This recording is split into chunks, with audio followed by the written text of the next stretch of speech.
Hello and welcome to another podcast of Father and Joe. I'm Joe Rocky here with Father Boniface Hicks. And Father, I want to continue the questions that we got from basically high schoolers out there. And since it's a questions of the faith that we all have at some point or another, some of them may have been taught to us correctly, some of them may have not.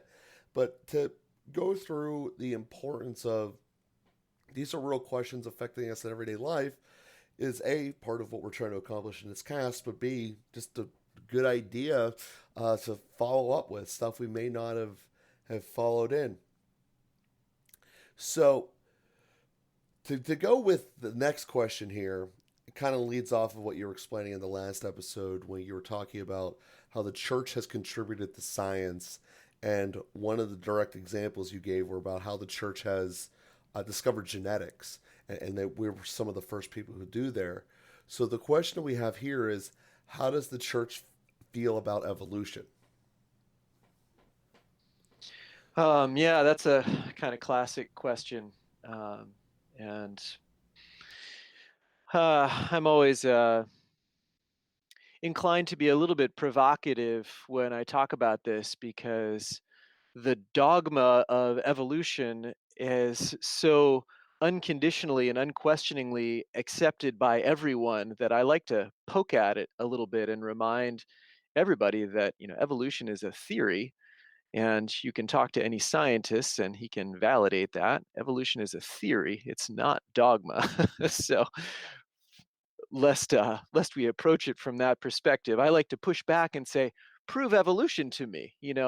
There's no there's no evidence that we were apes, just because two things look like each other. An Android phone and an iPhone look like each other, but it doesn't mean that the iPhone developed from the Android phone. Just anyway. So I'm not going to go too far down that road because I'm also not equipped to start poking holes in evolution. But the point is that there is some missing evidence.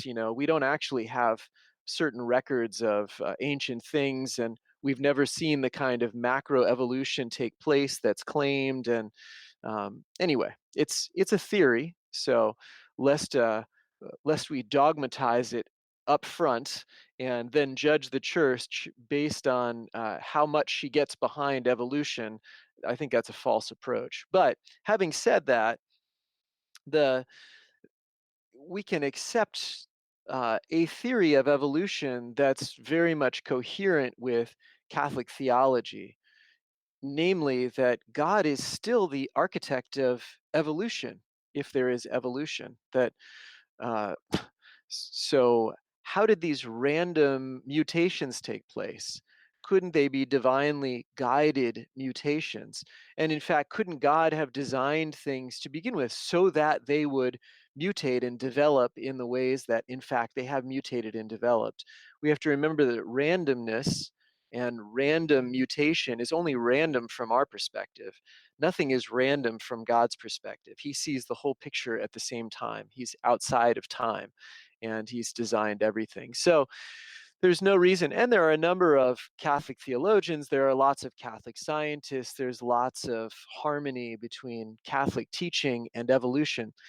The things become divergent when we say that when we have a kind of atheistic model of evolution, which is trying to rule God out of the equation and say, no, no, everything is just random. It's all just random. And then you can, get the specific statistics from scientists. I mean, the chances of things developing as they have developed just so that life could exist from total randomness is like, 1 in 10 to the 30th power or something like that. I mean, just some astronomical number of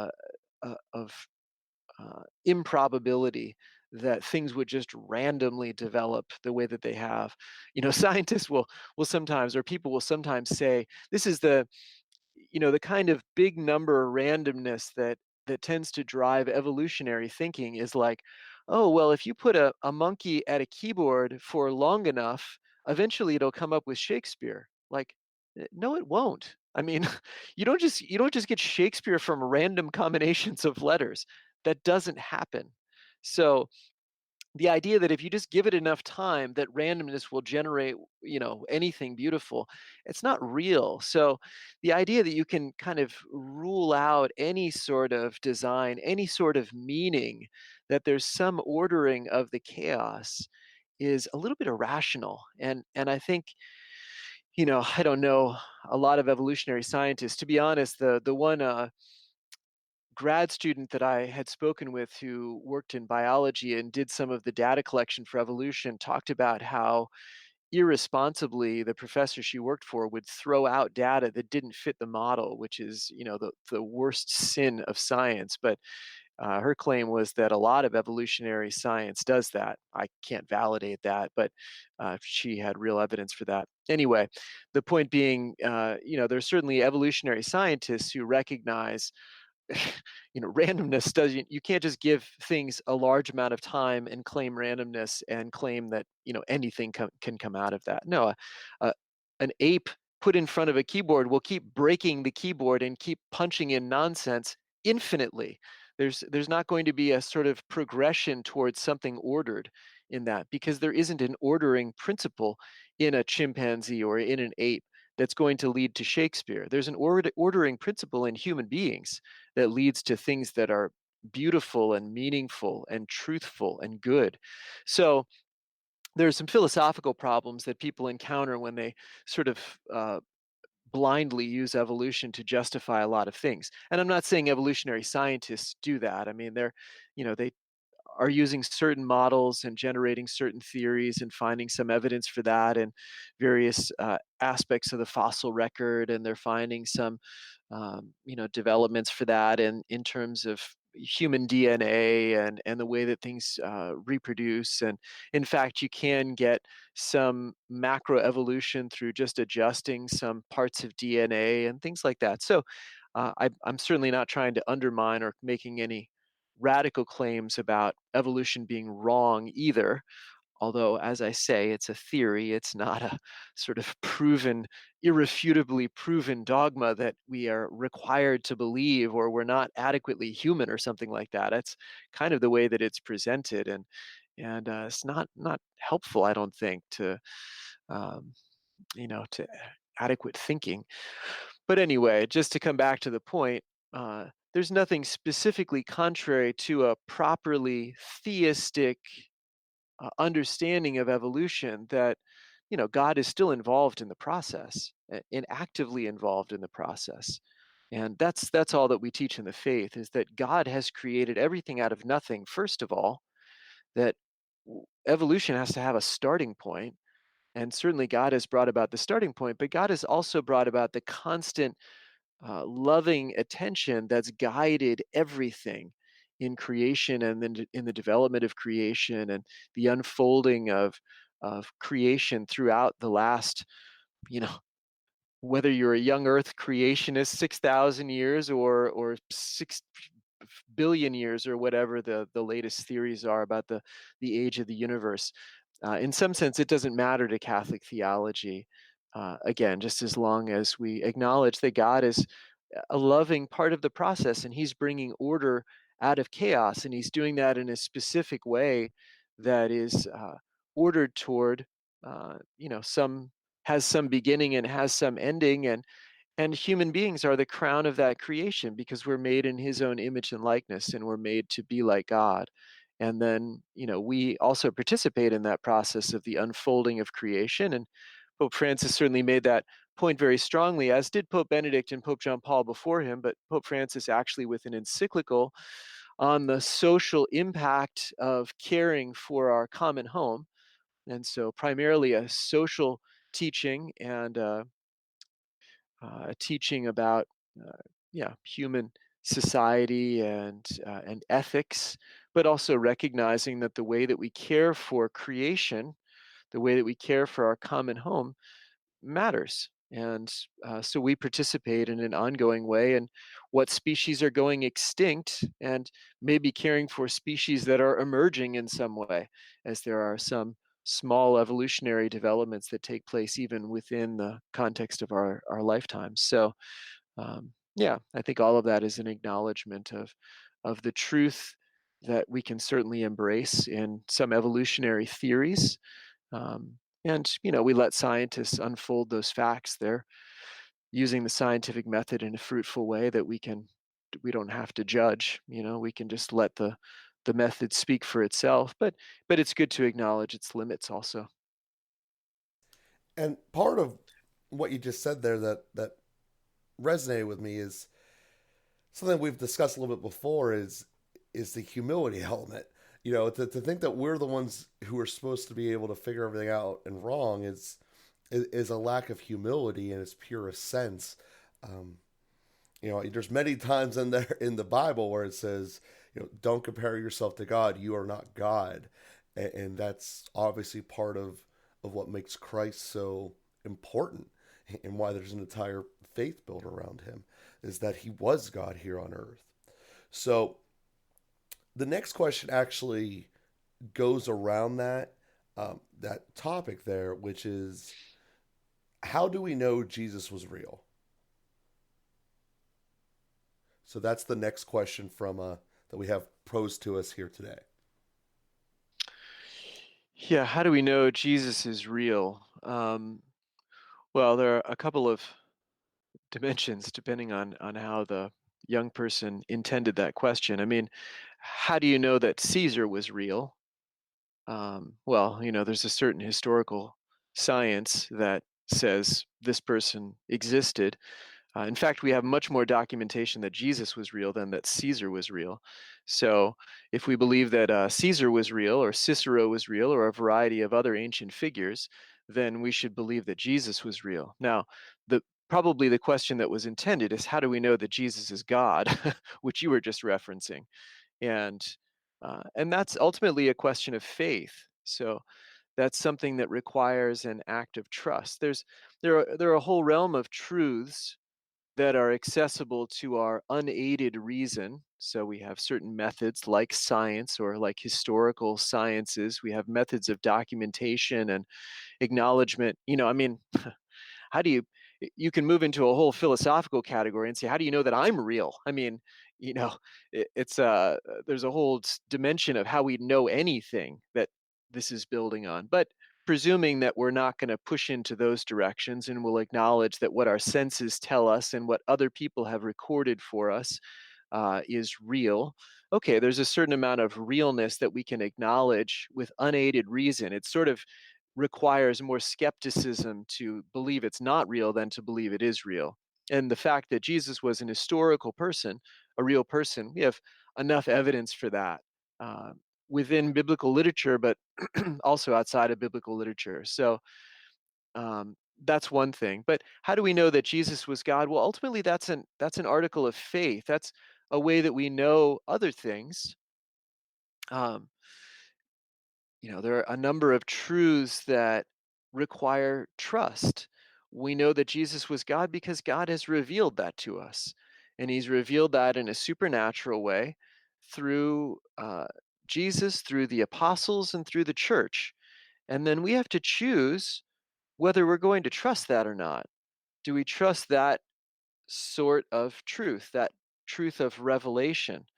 Now, in the one sense, it's more trustworthy because it's revealed by God, but it's not accessible to scientific investigation. There isn't a mathematical proof that I can construct for it. And so there's always going to be room for doubt.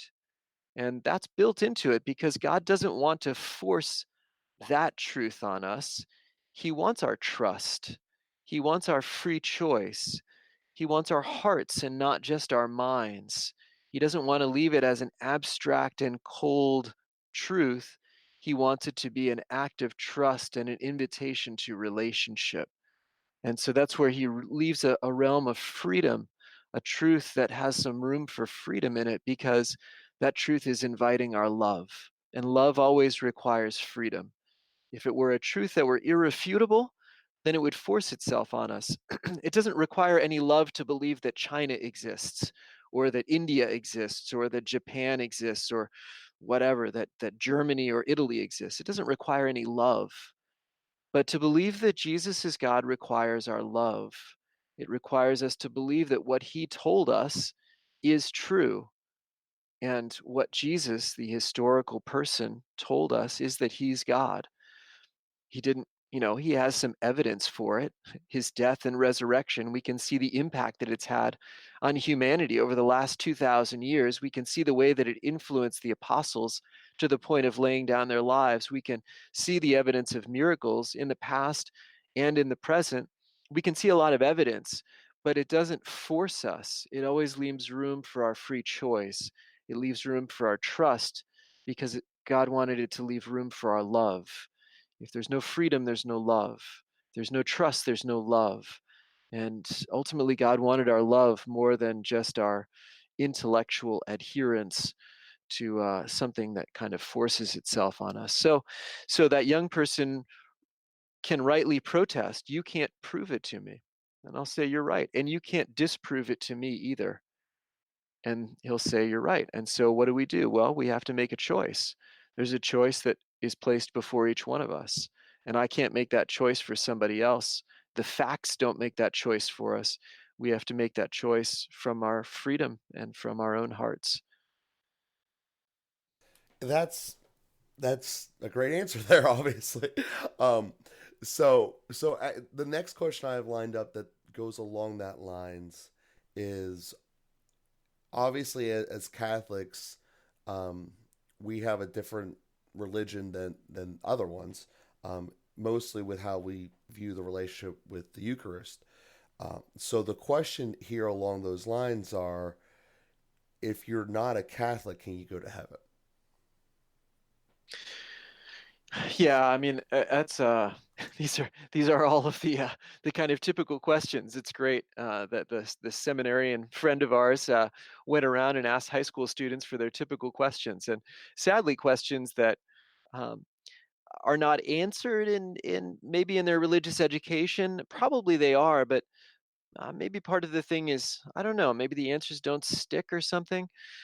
Anyway, I've certainly answered these things so many times, and you could actually just type that question into the internet, and you'd find the same answer. It's just everybody keeps answering some of these questions, and somehow it doesn't reach people. But uh, yeah, so what we say is that Catholicism, through the sacraments, the teaching of the church, and the moral life, those are the three elements of the catechism. The law um, of belief and the law of prayer and the law of life. So what we believe, how we pray, and how we live, that situates our Catholic faith. The Catholics have a way of doing all three of those things. Certain truths that we believe, certain ways of praying, like the Eucharist and the sacraments, and certain ways of living the moral life that's taught by the Church. So we call that the ordinary path for everyone for salvation. The Catholic Church teaches confidently if you live this path, then you go to heaven. This is the path to heaven. This is the path that God has given us. This is the path that we really safeguard to make sure that we don't lose sight of it and that we share vigorously with everyone. It's the path for everyone. Anybody who takes up this path, this is the path to heaven. So that's a simple way of saying it. What does the church teach about anybody who's choosing a different path? Well, we just kind of don't. To say, you want to go a different path, we're not going to say that God's not going to save you. I mean, he's free to do whatever he wants. God is not bound to the path that he has showed us. God can work outside of that. He can do whatever he wants. I mean, really, if he wants to raise up and save a bunch of people, he can. It's his choice. He's God. He can do what he wants. What we know is that this is the path he has given us. This is the path he has revealed to us. So this is the path that we really hold to, keep our eyes on, and share with everybody. There's nobody who can't be saved through this path. It's for everybody. It's not like there are some people who are kind of Catholic saved people and some people who are some other saved people. No, no, everybody, this path is for everyone and we want to share it with everyone. What happens to people that go their own direction? We hope for the best. The catechism says we entrust them to the mercy of God. We don't say that they're definitely condemned. We don't say that they're definitely saved. We say God can do what he wants. That makes sense. So it's kind of like it's almost out of your jurisdiction, if you will. That's Um, a nice way to say it. Yeah. uh, so that certainly makes sense. Um, the next question, it's just proof that he did these questions recently. Because this was not a problem for me when I was growing up, but apparently it's a thing now. How does the church deal with people who believe that their genders are fluid and stuff of that nature? Yeah, with a lot of compassion. I mean, there's a real psychological uh, condition known as gender dysphoria, where someone has a real um, internal anguish, a sense, a feeling, even a conviction, perhaps, that although they have the genitalia of the DNA of a man or a woman, that inside they feel like the opposite. And gender dysphoria is pretty rare, ultimately, and uh, there aren't real convincing treatments for it to help resolve that. It's certainly a we would consider it a cross to be born. I mean, everybody has something wrong with them. Mhm. All of us are falling apart to one degree or another, but it's a particularly painful condition. Uh, but so are other mental conditions, psychological conditions. So, but we try to help somebody to carry that cross with a lot of compassion and support them and believe them and love them. So we would not counsel. I'll use the strong term, but it's what it is. To have a sex change operation would be mutilation of the body that God has given us, has made us with. And so we wouldn't counsel that. And we wouldn't counsel hormone treatments that would try to change that body either. The kind of destruction of the body that way is ultimately going to be problematic and has proven to be. Even the rate among people who have had those kinds of sex change operations, there's a very high suicide rate. There are a lot of problems that go with that. So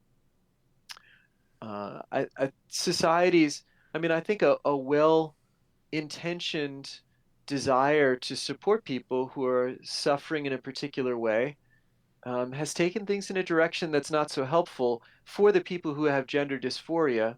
Furthermore, a lot of people who don't have gender dysphoria, but now because it's a kind of option that society has given us and promoted, are sort of asking these questions that aren't really healthy to ask.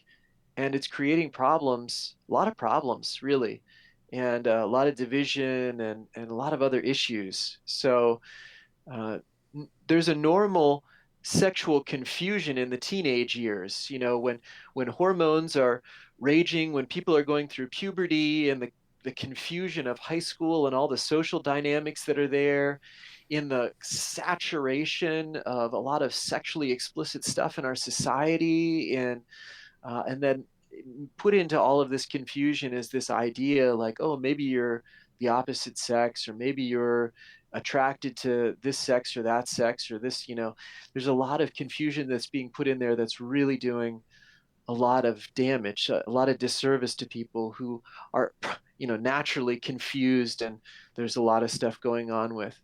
And I would say it's pretty irresponsible to introduce some of these ideas, especially to children who are very vulnerable. We recognize, on the one hand, how vulnerable minors are, and then on the other hand, we introduce ideas that have lasting, like lifelong impacts on them. I mean, when somebody gets a sex change or starts taking hormone treatments, or even starts to identify in a particular way as a teenager, that has lifelong consequences. And we would say, on the one hand, they're not ready for lifelong consequences. We wouldn't let them get married and make a lifelong commitment, or enter a religious order, or be ordained a priest and have lifelong consequences. And yet we allow them to make these kinds of proclamations and even certain kinds of treatments. So anyway, I'm sure there are people that would object, and maybe with things that I'm not thinking of and with data that I don't have access to, and I would be happy to have that conversation. I don't question my own statements. I just don't want to set up a straw man either. But anyway, the there's a lot of problematic stuff in the way that these things are going about. I've had a couple of personal interactions with people. One man who did the sex change things and changed his body as much as possible into a woman's body. One woman who took the various steps, measures, and went the opposite direction. And I found it really problematic. The man who talked to me basically had some different emotional things and was very abrupt and was kind of harsh and created problems in and felt through his therapy that if he identified as a woman, it would make him more gentle and empathetic and would bring out a softer side of him, and he would be able to deal better with life and with people. And it's like, well, yeah, but do you have to take hormones to do that? I mean, if you have it in you, can't you develop that? And anyway, I didn't talk for a great length of time with him or her or whatever the proper pronoun is at this point, but just seemed really problematic to me that that would be the reason. It wasn't even a gender dysphoria, actually. It was just like, I can get along better in life if I make this radical change to my person. The girl that I know who became a man felt really insecure and vulnerable as a woman, and that had to do with a number of things from home and treatment from her father, stepfather, males in the family. She felt very vulnerable and threatened as a woman, and she felt that by becoming a man, she would feel safer and be able to deal with life better. Again, I think that's really problematic. It's a pretty major deal to go through for those kinds of reasons. But anyway, so there are brief interactions. They're a little bit anecdotal, and but maybe shines a light on something that's pretty radical, like sex change, and being used for things that could be dealt with, need to be dealt with in other ways. They're kind of masking problems rather than really dealing with them, using technology and medicine, pharmacology in order to deal with problems that really should be dealt with through love and compassion and counseling. So yeah, so that's I think in terms of how the church deals with these things, Pope Francis has been very strong about the dangers in the ways that I describe them. He calls it ideological colonization, that we're really colonizing, we're taking over. Not we, but the gender ideology people are taking over the minds and spaces, educational spaces, governments, society.